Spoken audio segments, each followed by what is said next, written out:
যে বিষয়টা ইয়ালে জাহেলিয়াত সেই বড় হত্যাকাণ্ডকে হত্যাকাণ্ডকে হার মানিয়েছে। প্রিয় উপস্থিতি, আজকে শুধু এই হত্যাকাণ্ড নয়, আপনারা যেখানেই দেখুন চাঁদাবাজ, টেন্ডারবাজ, খুন, ধর্ষণ, সেখানেই একটা নির্দিষ্ট দলের নাম জড়িত হয়ে যায়। আপনারা দেখুন ভোলাতে চাঁদা না পেয়ে স্বামীর সামনে স্ত্রীকে ধর্ষণ করেছে একটি নির্দিষ্ট দলের নেতা কর্মীরা। সুতরাং এই নির্দিষ্ট দলের নেতা কর্মীদেরকে আমি বলবো যে আপনারা, আমি সহ আমার দলের নেতা কর্মীরা, আমার আমিরও বলেছিলেন যে আপনারা আপনাদের নেতা কর্মীদেরকে নিয়ন্ত্রণ করুন।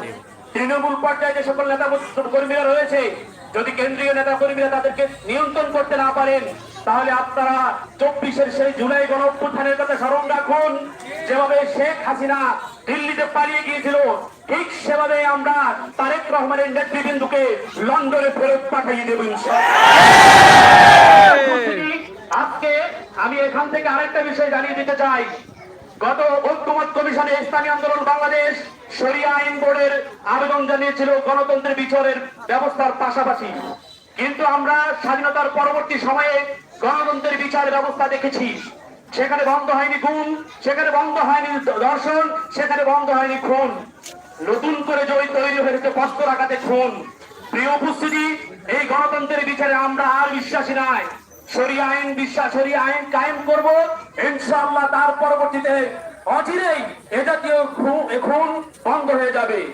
এজন্য আমরা ঐক্যমত কমিশন সহ অন্তর্বর্তীকালীন সরকারকে জানাতে চাই, আপনারা অচিরেই অবিলম্বে শরিয়া আইন গঠন ব্যবস্থা করুন। এছাড়াও আজকের এই সমাবেশ থেকে আমি জানিয়ে দিতে চাই, আমরা যেভাবে দেখেছি 24-এর জুলাইতে এদেশের প্রশাসন একটা নির্দিষ্ট দলের পক্ষ অবলম্বন করে এদেশের হাজার হাজার ছাত্র জনতার উপরে নির্বিচারে গুলি করেছিল, ঠিক আমার সেই সোহাগ ভাইয়ের মামলা নিয়েও তারা সেই নড়বড় করেছিল, তারা সেই হেলেদুলা খেলেছিল। তারা ঘটনা ঘটে যাওয়ার 3 দিন পরেও তারা মামলা নেয়নি।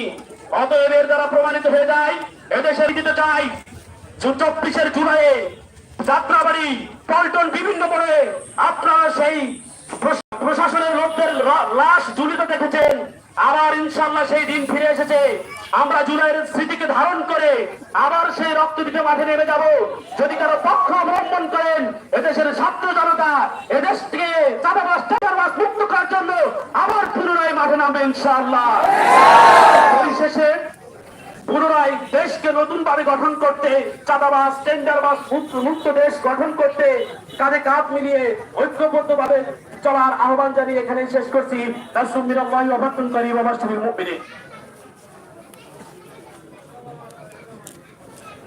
সংগ্রামী তাওহীদের জনতা, এ পর্যায়ে বক্তব্য রাখছেন চরমনাই মাদ্রাসার সিনিয়র উস্তাদ আলহাজ হযরত মাওলানা